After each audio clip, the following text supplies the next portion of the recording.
Hi everyone, and welcome back to our coverage of DEMA Show 2025 here in Orlando, Florida, USA. And we're here on the Marelux stand with Andy Sallmon. How are you, Andy? I'm good. Thanks for coming by, Anita. Yeah, no problem. So you guys are going to take us through one of your signature strobe products. And Yes. this is pretty, we know a number of people that use this strobe and really like it. So tell us a little bit about it. Okay, well this strobe in our line is called the Apollo S. It's kind of middle of the line. We have a larger strobe and we have smaller strobes. So this is really kind of the one everybody likes because it's small, it's lightweight, and it has a lot of power. Yeah. So the guide number on this one is 36. Okay, that's a lot of power. Right. Yeah. So for a little tiny strobe like this with 2 batteries in it, and it uses lithium 18650 batteries, it's got a lot of So you can really light up some of those bigger reef scenes with this strobe. Pretty much anything you want, and it's got comes with a diffuser, a 140 degree beam angle widener.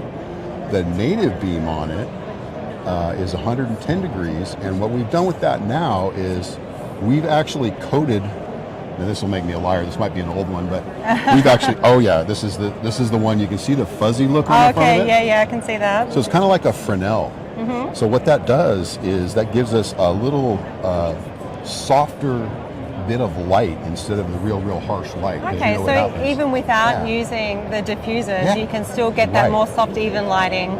Truth is, you almost don't need the diffuser anymore, which I hate to do because we're trying to sell diffusers too. But you want a couple hundred of these? No, they're also a bit of an annoying thing to carry around as photographers sometimes too. It's like, which one's this? Exactly. So with this new coating on the front of it, that's pretty cool. Yeah, nice. Now this strobe is amazing. When I shoot all the time. I was just in the water last week, and I think I shot 800 frames in a day of sea lions, which that's easy to do, and that's no big deal. Well, they're sea lions, of course. But these strobes on one set of batteries can sometimes go for days. I have gone on trips where I'm shooting a fair amount and not reloaded the batteries in my strobe for up to 3 days. Oh wow, that's pretty impressive. And I hate to say that because I know as soon as they do that, somebody's going to go out and shoot 80 million shots a day, and he's a liar. But someone that's shooting in burst mode. So we can quantify this. It will shoot at full power 800 frames. Okay. About, because the light is on, so that's taking a small draw.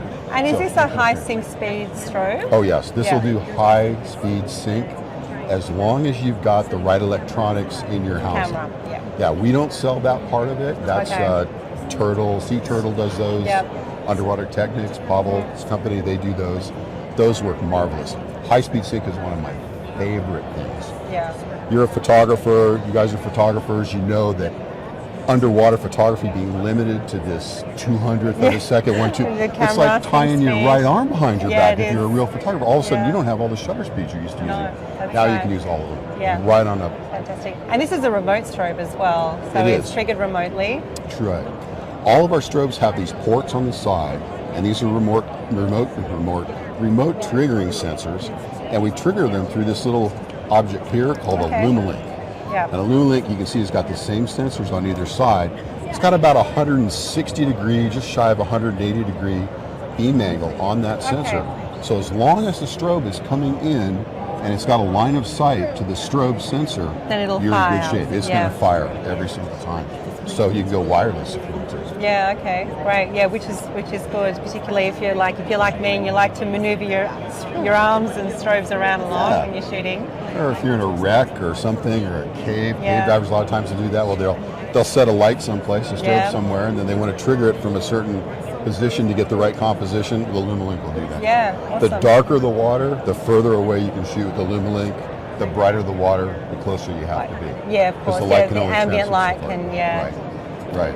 And this color temperature on this strobe is 6600, and then it drops down to 5600. Okay, so it's a nice, cool color temperature, which is a really nice way to shoot. Yeah, I find it very pleasing. Yeah. You know, and I've shot a lot of different strobes, and everybody gets all buggered up about the color temperature thing. The truth is, color temperature is absolutely important. It is part of the quality of the light, but the minute you start shooting through any distance of light, that color temperature does have a change as well, because water's 800 times denser than air. So it does make a difference. And those kinds of things are like, if this feels a little too bluish to you, it's so easy to correct that. That's right. In post-processing now with Lightroom and Photoshop, you can even batch correct. You can shoot 10,000 shots, and if you want them all one white balance, you You can That's do correct, that. the whole thing. So Yeah. that to me is something everybody kind of dwells on. It's like, it's not that big a deal. No. And honestly, I think the it's difference, just the purists that, they like to shoot want it to Exactly. come out of camera like exactly Right. perfect. My Yeah. tip for everybody is set your camera to daylight. Yeah. Even though you're going underwater, set it to daylight. That way, if there's a color correction that's needed, it'll be the exact same color correction for every single frame. Yeah, of You course. can batch out all of your frames in one instead In of trying one. to correct each one. Yeah. For instance, like if you were shooting an automatic white balance. This also has phenomenal TTL. Okay, The TTL yeah. on this is just blown me away. Most of us just went away from TTL for years. Yeah. Back in the film days, TTL worked okay in certain parameters. We could get away with a lot of good shots with TTL. Kind of went away when we went digital. Now with this, and again, that takes either a sea turtle or a Underwater Technics trigger, a specialized flash trigger inside of the housing. The TTL is so accurate on this, it's unbelievable. Just Yeah. a little story. I'm diving, it's really murky. I'm on the oil rigs out off Long Beach, down to 90 feet, the water clears up, but now it's like night. Yeah. And there's a sea lion playing around with me, and I'm not getting any good composition or anything. I just want to test the TTL. Yeah. So I fired these middle of the frame, black all around, lit him perfectly. Yeah. It's interesting, isn't it? Because I'm still an old school shooter. Like I've never shot TTL. Yeah. I still like to have that manual control, but I might have to try it now that you. Oh, I'm a And manual the shooter TTL's too, getting though. better and better on a lot of the. These guys yeah. have perfected the science. Yeah, it okay. is something else. It really is something else. And for the average shooter that goes, a couple times a year, it just makes it simple for them. Yeah, They're of going to get back good results every single shot, time, and yeah. they're not wasting a bunch of the battery because it's shutting down the battery But power. it doesn't matter. You can keep this baby going for a week. So Months maybe.